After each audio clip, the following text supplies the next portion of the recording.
అందుకే ఇదే 119వ కీర్తనలో మనం నిత్యం చెప్పుకునేటటువంటిది ఈ మాట.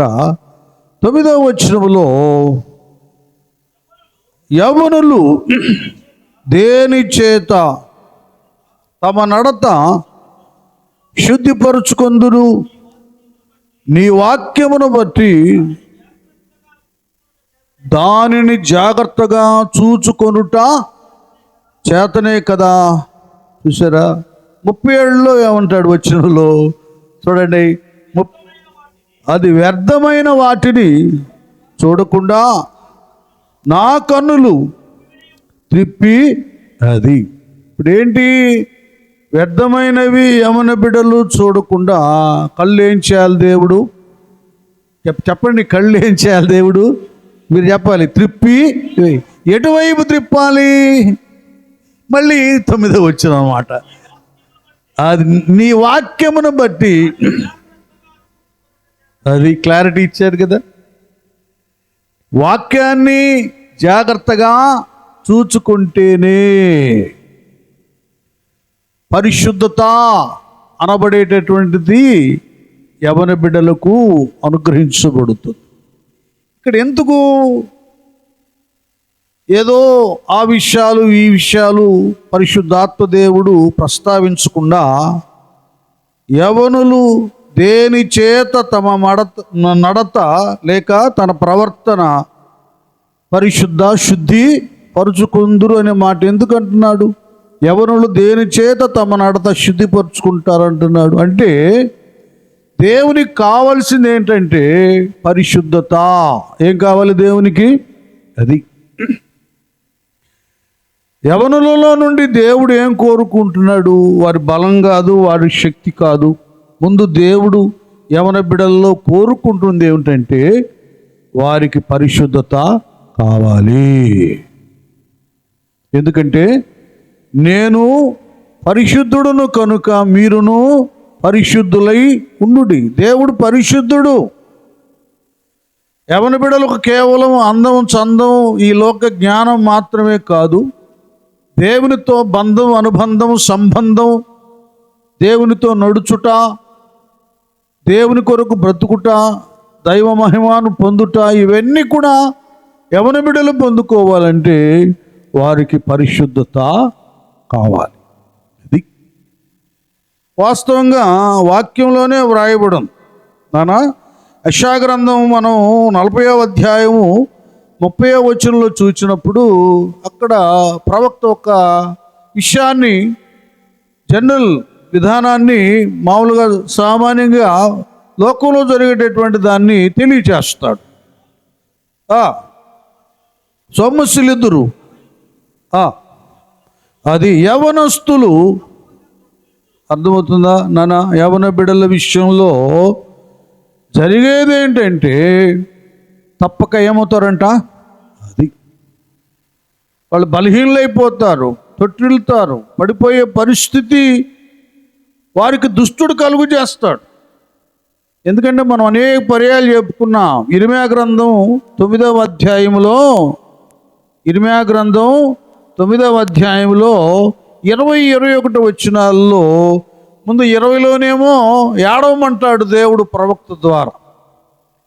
నానా 20వ వచనంలో ఏడవమంటాడు. 21కి వచ్చేలేకే వీధులలో పసి పిల్లలు లేకుండాను, రాజమార్గములలో యవ్వనులు లేకుండాను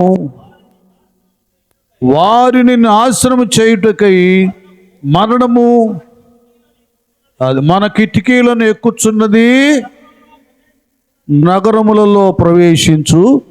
చూడండి ఎలా ఉందా, అర్థమవుతుందా? ఎందుకు తొట్టిల్లుతున్నారు యవన బిడ్డలంటే, వాడొకడున్నాడు, వాడు ప్రవేశించాడు వీధుల్లో. పసిపిల్లలు లేకుండా, టీనేజ్లో ఉన్న బిడ్డలు లేకుండా, రాజమార్గంలో యవనులు లేకుండా, అది పాపం చేయించి వారి చేత ఏం చేస్తున్నాడు? వాడు నాశనము చేస్తున్నాడు. వినండి, నన్ను అర్థం చేసుకోండి. చాలా పర్యాయ యవనస్తుల కూడికల్లో నా బోటి దైవ సేవకులు మాట్లాడుతున్నారు. ప్రస్తుతం ప్రపంచంలోనే యవన ప్రాయం దాకా కాదు, టీనేజ్లోనే 14-15 సంవత్సరాల వయసులోనే వాడు స్కూళ్ళల్లో ప్రవేశించి హై స్కూల్ పిల్లలకి డ్రగ్స్కి వాళ్ళని అలవాటు చేస్తున్నాడు. కాలేజీలోకి వెళ్ళి యవన బిడ్డలను డ్రగ్స్కు బానిసలుగా చేస్తున్నారు. ఎంత బానిసలు అంటే, చక్కటి మంచి జ్ఞానం కలిగిన వాడు, ర్యాంకు సంపాదించుకుంటాడు, తెలివైన వాడు, అందమైన బిడ్డలు వాడికి ఎలాగో మాయ మాటలతో కదా డ్రగ్స్ అలవాటు చేయించి చివరికి ఆ డ్రగ్స్కి బానిసలుగా చేసి పడేస్తున్నాడు. చాలామంది బానిసలు అయిపోయారు డ్రగ్స్కి. చూడండి, బానిసలు అయిపోయి ఫీజు కట్టవలసిన డబ్బులు కూడా డ్రగ్స్ కొరకు వేయపరిచి, ఇంకా డబ్బులు ఏం దొరకకపోతే దొంగతనాలు చేసి తల్లిదండ్రులను కొట్టి చంపినటువంటివి కూడా ఉన్నాయి. అనేక సందర్భాలు మీరు టీవీ న్యూస్లో చూసి ఉండవచ్చు. ఏదో ఒక విధంగా ఆ మొత్తుకి బానిసలు అయిపోయారు కనుక డ్రగ్స్ తీసుకోవాలి. వాటి ద్వారా నేరాలు ఘోరాలు చేసి చివరికి జైలు పాలైపోతున్నారు యవన బిడ్డలు. ఇది గమనించండి. ఇప్పుడు ప్రభుత్వాలు కూడా వీళ్ళని పట్టించుకోవట్లా. ప్రభుత్వాలు కూడా యవనస్తులు పాడైపోతున్నారే, డ్రగ్స్కి బానిసలు అయిపోతున్నారే, అల్లరి వాళ్ళు అయిపోతున్నారే, హంతకులు అయిపోతున్నారే, నేరస్తులు అయిపోతున్నారే, వాళ్ళని కంట్రోల్లో పెట్టాలి, వాళ్ళ కొరకు ఒక ప్రత్యేక టీముని ఏర్పాటు చేయాలని ఎవరు చేస్తున్నారండి? మీరు ఆలోచించండి. ఎవరు చేస్తున్నారు? ఏ కాడికి ఆ కులం, ఈ మతం, ఆ పార్టీ, ఈ పార్టీ అని ఈ రాజకీయ విధానాలను వీటిలోనే ఈ మొత్తులోని వీళ్ళు తేలిపోయి కొట్టుకుంటాం. యూత్ దేశానికి క్షేమకరంగా ప్రయోజనకరంగా ఉండి వాళ్ళు మిలిటరీలో కూడా చేరి దేశాన్ని సంరక్షించవలసినటువంటి యవన బిడ్డల బ్రతుకుల గురించి ఆలోచించటంలా. దేవుడు దాన్ని ఆలోచిస్తున్నారు. యవన కాలమందు నా కాడి మొయ్యట నరునికి ఎంతో మేలు.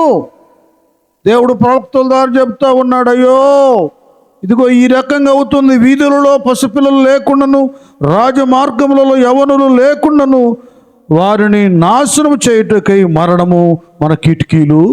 అది అనేక దుర్వ్యసనాల రూపంలో మరణము యవన బిడ్డలను నాశనం చేస్తాం. ఇది గమనించాలి. ఈ దినాన సెలవు రోజు చక్కగా కొంతమంది కొన్ని కార్యక్రమాలు, ఆ ఫంక్షన్లు, ఈ ఫంక్షన్లని ఏవేవో ఏర్పాటు చేసుకొని కదా యవన బిడ్డలు లగ్జరీగా ఉంటున్నారు. ఈవేళ సెలవు లేకపోయినా ఉన్నా కూడా మీరు రావాలని వచ్చేసారు. ఇక దేవునిలో గడపాలి, అది అవసరం. కాబట్టి వీటన్నిటి నుండి తప్పించుకుంటానికి, పరిశుద్ధతను మీరు కలిగి ఉండటానికి యవనులు దేని చేత తమ నడత శుద్ధిపరుచుకుందురు. ఆ శుద్ధిపరుచుకుంటానికి యవన బిడ్డలను యవనేచ్ఛలకు దుష్టుడు లాక్కెళ్తున్నాడు. చూపుల ద్వారా వారిలో పాపాన్ని కలుగు చేస్తున్నాడు. ప్రవర్తన ద్వారా వారిని భ్రష్టులుగా చేస్తున్నాడు. వీటన్నిటి నుండి మిమ్మలను పవిత్రులుగా చేయటానికి దేవుడు తన వాక్యాన్ని లోకానికి పంపించాడు. హల్లెలూయా. వాక్యం అంటే ఏదో కాదు నాన్న, వినండి, మీకు అర్థం తెలుసు కనుక అయినా కూడా నేను మీకు చెప్తున్నాను. వాక్యము దేవుని వద్ద ఉండి వాక్యమే, ఆ వాక్యమే శరీరధారి అయి కృపాసత్య సంపూర్ణుడుగా. అది అంటే వాక్యమును జాగ్రత్తగా చూసుకుంటూ అంటే దేవుణ్ణి చూడటం అని అర్థం. అది ఎవరైతే వాక్యాన్ని జాగ్రత్తగా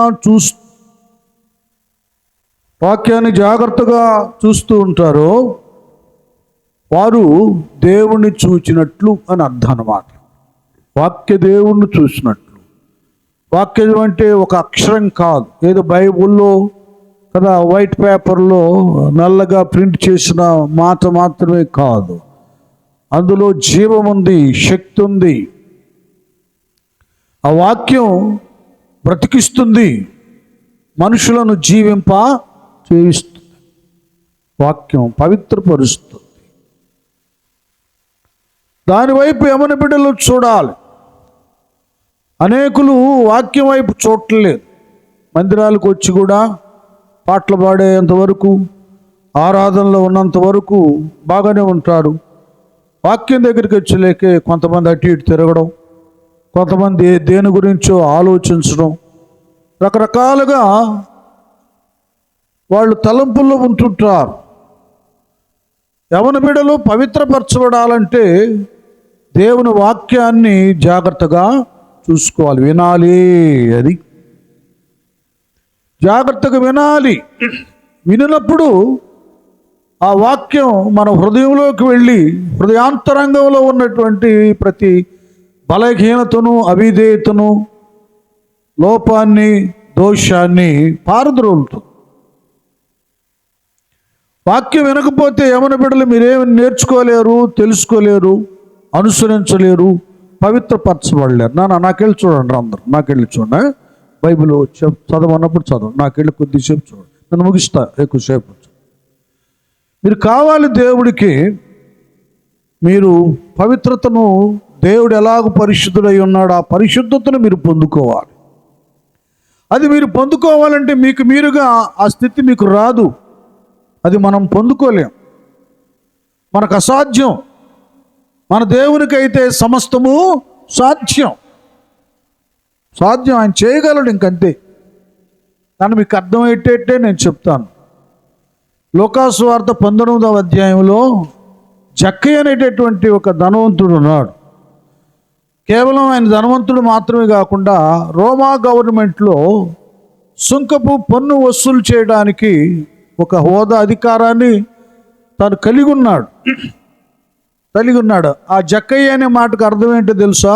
పరిశుద్ధయ్య లేక పరిశుద్ధరావు. పేరు మాత్రం పరిశుద్ధుడే, కానీ జనాలందరూ ఏమంటున్నాడంటే ఆయన్ని పాపాత్ముడు, పాపిస్తోడు అంటున్నారు. వీడు బాగా రూపాయికి రూపాయి వడ్డీలు వసూలు చేస్తాడు. అలాగే పన్ను కూడా ఒకటైతే 4 రూపాయలు వసూలు చేస్తాడు. వీడు చాలా పాపిస్తోడు అని అందరూ అంటున్నారు. ఒకవేళ జనాలందరూ పాపిస్తోడు అనుకున్నా, ఇతడు అక్రమంగానో అన్యాయంగానో ట్యాక్స్ వసూలు చేస్తున్నా, వినండి, ఏది చేస్తున్నా కూడా ఈయనలో ఒక చిన్న కోరిక ఉంది. అదేమిటంటే యేసు ఎవరో చూడాలన్న ఒక కోరిక ఉంది. వినండి, ఈ రోజున మీరు గుంటూరు నుండి బిడ్డలు చాలామంది వచ్చారు. గుంటూరు నుండి చాలామంది అక్కోళ్ళు, అన్నోళ్ళు వచ్చారు. ఎందుకు వచ్చారు? నెల నుండే పాస్టర్ గారు వాళ్ళు యవనస్తుల కూడికను గురించి ప్రకటన చేశారు. మేము వెళ్ళాలని వాళ్ళ మమ్మీ డాడీతో చెప్పి, మేము వెళ్తాం డాడీ, వెళ్తాం మమ్మీ, మేము దేవుడి వాక్యం వినాలి, బలాన్ని పొందుకోవాలి, జ్ఞానాన్ని సంపాదించుకోవాలి. వచ్చారు బిడ్డలు, కోరిక. వాళ్ళు ఆశపడ్డారు కనుకనే, ప్రార్థన చేసుకున్నారు కనుకనే మమ్మీ డాడీ వాళ్ళు వెళ్ళొద్దు అని అభ్యంతరం, ఆటంకం పరచకుండా. కొంతమంది అయితే వాళ్ళ మమ్మీ డాడీలతో వచ్చిన బిడ్డలు ఉన్నారు. చక్కగా వచ్చారు. మన మనసులో ఆశ అనేది ఒకటి ఉంటే ఆశ గల ప్రాణాన్ని దేవుడు తృప్తి పరుస్తాడు. వచ్చారు చక్కగా వేళ.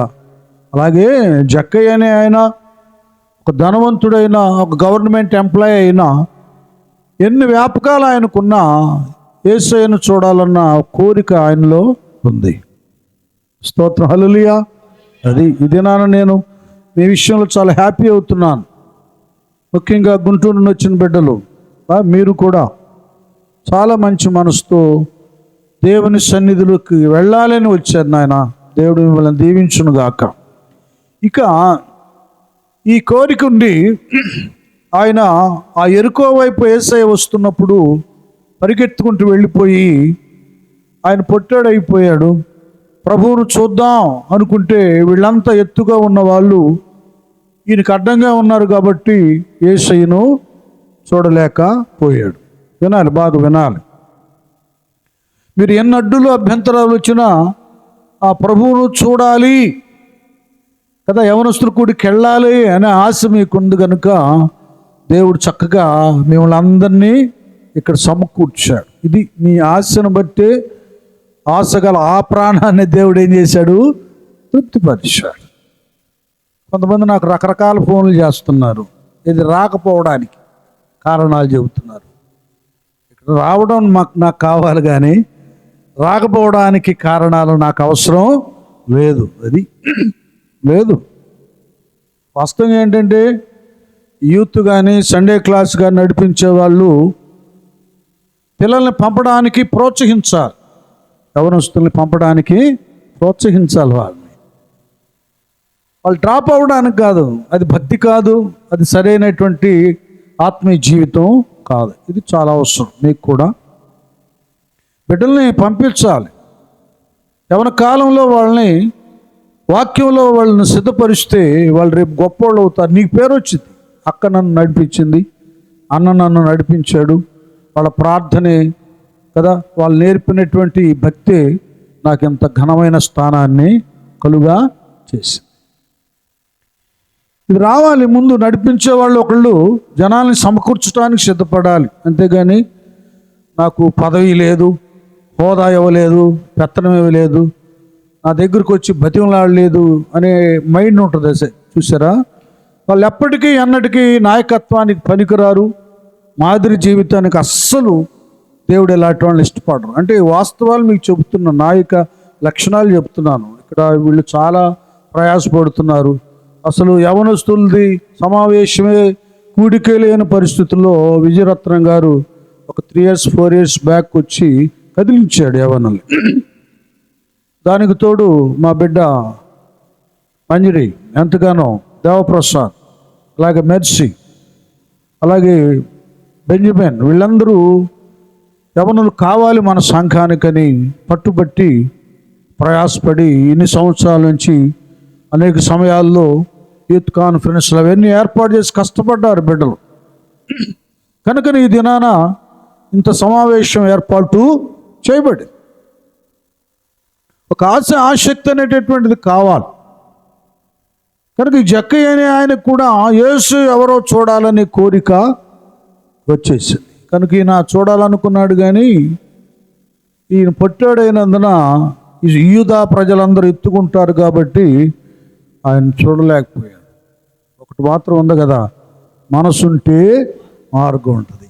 ఆశగల ప్రాణాన్ని దేవుడు కూడా ప్లాన్ ఇచ్చాడు. దేవుడు ఆ ప్లాన్ ఏంటంటే, ఇప్పుడు వీళ్ళకంటే ఎత్తుకుంటే నేను యేసయ్యని చూస్తాను. ఏంటి ఎత్తు అని ఒకటి చూసేలేకే మేడి చెట్టు ఒకటి కనబడింది. అది ఈత మీరు కూడా రావాలనే మనసుంటే ఏదో ఒక రకంగా దేవుడు మిమ్మల్ని సన్నిధికి తీసుకొని వస్తాడు. ముందు వచ్చే వాళ్ళకి మనసు ఉండాలి.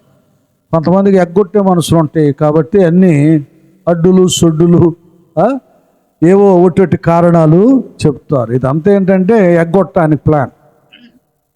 ఎప్పుడైనా సరే డ్రాప్ అయిపోయేటట్లుగా మాట రాకూడదు. అనుకూలత లేకపోయినా అనుకూలత కలిగేటట్లుగా మనం చేసుకోవాలి.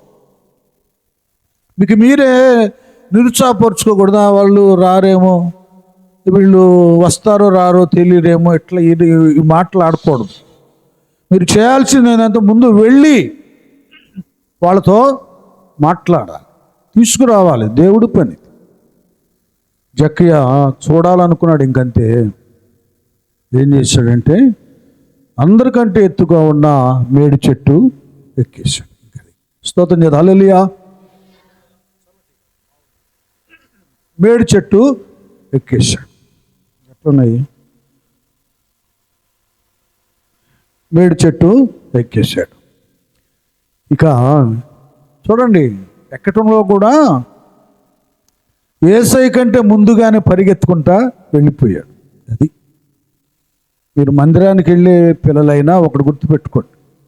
ముందు ముఖ్యంగా మీరు ముసలాళ్ళు కాదు, యవ్వనులు మీరేం చేయాలంటే సంఘ పెద్దల కంటే, పాస్టర్ గారి కంటే, అందరికంటే ఆరాధనలో ముందుగా కనబడాలి. సంఘ పెద్దలు వచ్చి ఓడవటం కాదు, కుర్చీలు వేయటం కాదు, పట్లు వేయటం కాదు, వాటర్ సిద్ధపరచటం కాదు. యవనస్తులు మీరు ముసలోళ్ళు కాదు, అది కూడా చెప్తున్నా.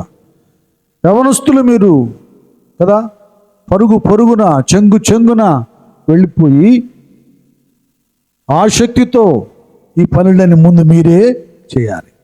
వాళ్ళు ఆశ్చర్యపోవాలి. అంకుల్ వాళ్ళు వచ్చి ఇది వాటర్ ఎవరు పెట్టారు, కుర్చీలు ఎవరు వేశారు, అది కావాలి. ఇప్పుడు అలా లేదు. యవనస్తులు మాకు ఉన్నారు యవనులు, అసలు సండే క్లాస్ నడిపించే వాళ్ళే ఉన్నారు.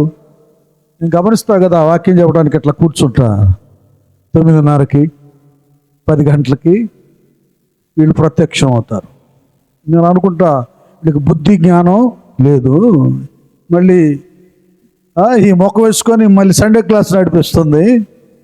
చూడండి, నేను మీకు కూడా చెప్తున్నా, సండే క్లాస్ కానీ యూత్ కానీ నడిపించేవాళ్ళు కానీ ముందు మీరు మాదిరి ఉండాలి. లేదా స్టైల్గా వస్తే అదే ఉద్యోగం అట్లా వెళ్ళామనుకో, ఒక టీచర్గా ఒక ఉద్యోగస్తురాలుగా ఉద్యోగాన్ని తీసి అవతల పడేస్తా. భయం లేదు. అంటే నేనేం గ్రహించానంటే వీళ్ళల్లో, ఈ లేట్ కమర్స్లో నేనేం గమనించానంటే వీళ్ళకి దేవుని భయము లేదు. వడాయిగా వస్తున్నారు చెప్పడానికి, లేదా ఆడటానికి పాడటానికి. నానా యవ్వన బిడ్డలు మీరు ముందే మందిరంలో కనబడాలి. ఆరాధన చేసేసరికి మీరు అందరూ ఉండాలి. అందరు చేతులెత్తి దేవునికి స్తోత్రాలు చెల్లించాలి. హల్లెలూయా. అది యవ్వన బిడ్డలకి. కాబట్టి ఇక్కడ జక్కయ్య గారు ఏం చేశాడంటే, ఇంత ధనవంతుడైనా గవర్నమెంట్ ఉద్యోగి అయినా ఎవరికి భయపడలా, సిగ్గుపడలా, చెట్టు ఎక్కాడు. ఎన్నిసార్లు పడ్డాడు, లేచాడు, ఎంతమంది నవ్వారు, ఎగతాళి చేశారు, ఏం పట్టించుకోవాలి. అది యవ్వన బిడ్డలు ఏం చేస్తారంటే, మిమ్మల్ని రే ముసలోళ్ళలాగా ఇంకప్పుడు ఎందుకురా ప్రార్థన, ముసలిదానిలాగా నీకు ఎప్పుడు ఎందుకు ప్రార్థన, ఎన్ని ఉండాలి, ఎంతో ఎంజాయ్ చేయాలని దుష్టుడు రకరకాలుగా పనికిమాలిన మాటలన్నీ, లోక సంబంధం వైపు మాటలన్నీ, లోకం వైపు తిప్పటానికి ఎన్నో కల్లబొల్లి మాటలు చెప్తారు. అటువైపు తిరగకూడదు, ఆ మాటలు చెవిని పెట్టకూడదు. ఇంకంతే. ఎక్కేసాడు చెట్టు, ప్రభు కంటే ముందుగానే రెడీగా కాసుకొని ఉన్నాడు. చెప్పానుగా, మందిరాల్లో మీరు అందరికంటే ముందుగానే సిద్ధపడి ఉండాలి. హల్లెలూయా. అది ఇంక వెంటనే అక్కడ అలాగూ చెట్టు ఎక్కున్నాడు. కింద నుంచి ప్రభువారు అలాగొచ్చారు. ఈయనేమో పైనుండి కిందకు చూస్తున్నాడు. ప్రభు వస్తారు ఆయన చూడాలని. ప్రభువారు అక్కడ ఆగి చెట్టు కింద ఆ చోటుకి వచ్చినప్పుడు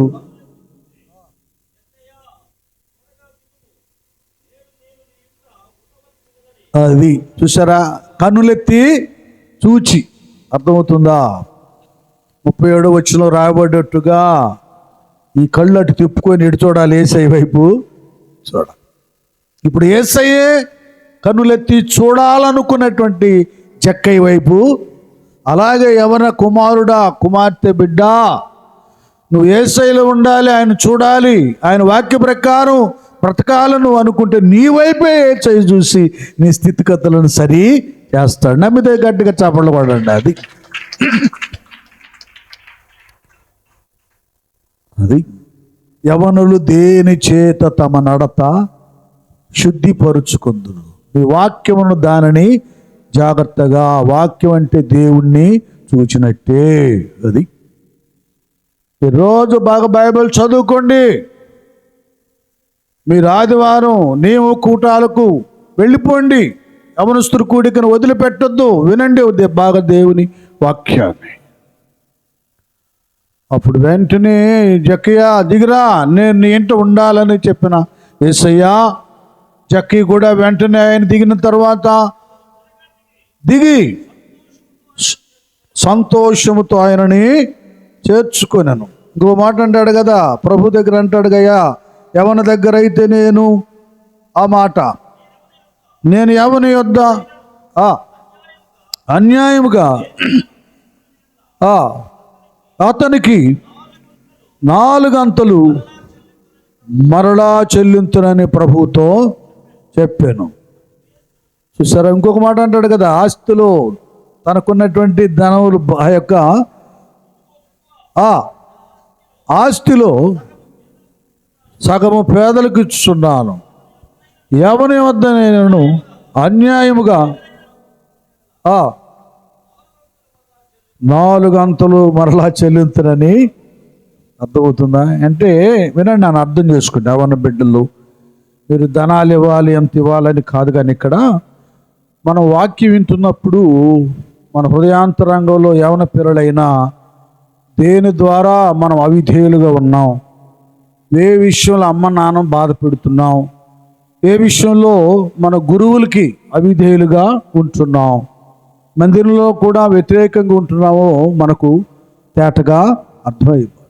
అది ఎందుకు వాక్యం వైపు చూడాలంటే, ఏ మనుషులు చెప్పినా మన బ్రతుకులు మారవు. దేవుడు తన వాక్యం ద్వారా సేవకుల్లో నుండి మనతో మాట్లాడినప్పుడు మన బ్రతుకులు మారిపోతాయి. మనలో ఉన్నటువంటి ఏ చీకటైనా దుష్టశక్తి అయినా పారిపోతాయి. నాకు బెంజమిన్ పాస్టర్ గారు ఒక భక్తుని గురించి చెప్పారు. తల్లి లేకపోయినా తండ్రి లేకపోయినా దేవుళ్ళో ఆయన ఉండా, దాన్ని బట్టి ఆయనే దేవుడే తల్లిగా తండ్రిగా గురువుగా ఉండి అసలు దిక్కు దశ లేని వాడిని ఒక ఉన్నతమైన స్థానంలో నిలబెట్టాడు దేవుడు. గట్టిగా చప్పట్లు కొడదాం. అది నేను చెప్తాను. ఒకవేళ తల్లిదండ్రులు ఉండి ఆస్తి ఉండి డబ్బులు బాగుండి ఏమండి, ఒకవేళ మనం మురిసిపోవచ్చు. ఈ డబ్బుల వలన జీవితాలు సరి కావు. దానివలన దుర్వ్యసనాలకు బానిసలైన వాళ్ళు ఇంతమంది ఉన్నారు. యవ్వన బిడ్డలు మా ముందుగా మా నాన్నవాడు కడతాడు. ఎంతవట్టుకు వాళ్ళు కట్టేది ఫీజులు, ఎంతవట్టుకు పోషించేది, ఎంతవట్టుకు ఏదైనా జరిగితే వాళ్ళు అడ్డు ఉండేది కదా. దేవునితో నీ ఉంటే ఏ లోటు పాటులు పాపం అక్రమం లేకుండా నువ్వు పవిత్రంగా బ్రతుకుతావు. జక్కయ్యతో అన్నాడు ప్రభువారు, జక్కయ్యా నేడు ఇంటికి రక్షణ ఇతడును అబ్రహాము. అందరూ వీడు పాపిస్తుడు అంటే యేసయ్య వైపు ఈయన చూస్తే పరిశుద్ధుడుగా మారిపోయాడు. కనుక యవ్వన బిడ్డలారా, మీరు ప్రతి ఒక్కరూ కూడా పవిత్రతను సంపాదించుకోవాలి. ఆ పరిశుద్ధత అనబడేటటువంటిది దేవుని వాక్యం ద్వారా కలుగుతుంది. వాక్యమైన దేవుడు నీకు నాకు పవిత్రత కలుగు చేయటానికి ఆయన చేసిన త్యాగం ఉన్నతమైంది. ఆయన కేవలం యేసయ్య 33.5 సంవత్సరం యుక్త వయసులోనే నా పాపములను పరిహరించటానికి కల్వరి శిలువలో రక్తాన్ని చిందించి, తండ్రి వీరేం చేయుచున్నారు, వీరెరుగరు, వీరిని క్షమించమని విజ్ఞాపన చేసి, యవన ప్రాయములో యవన కుమారుడా కుమార్తె నిన్ను రక్షించటానికి తన యవన రక్తాన్ని చిందించి మరణించి మృత్యుంజయుడై 3వ దినాన లేచాడు. ఇంకా నీ యవనేచ్ఛలను వదులుకోకుండా యవన ఆలోచనలతో లోక సంబంధమైనటువంటి ఆలోచనలతో ఉండి యేసయ్యను మళ్ళీ సిలువకెక్కిస్తున్నావా? యేసయ్య గాయాలను రేపుతున్నావా? ఒక్కసారి ఆయన వాక్యం వైపు చూడు. అందరూ మోకరించండి, ప్రార్థన చేసుకుందాం. ఆయన వాక్యం వైపు ఒక్కసారి చూడు. ఒక్కసారి ప్రియా కుమారుడా కుమార్తె, దేవుని ప్రేమ ఎంత అమూల్యమైనదో కనికరం గల దేవుడు తన ప్రేమను నీ ఎడల చూయిస్తున్నాడు. ఇంకా అందరూ మోకరించాలి. మోకరించగలిగిన యవ్వన బిడ్డలు అటు ఇటు తిరగ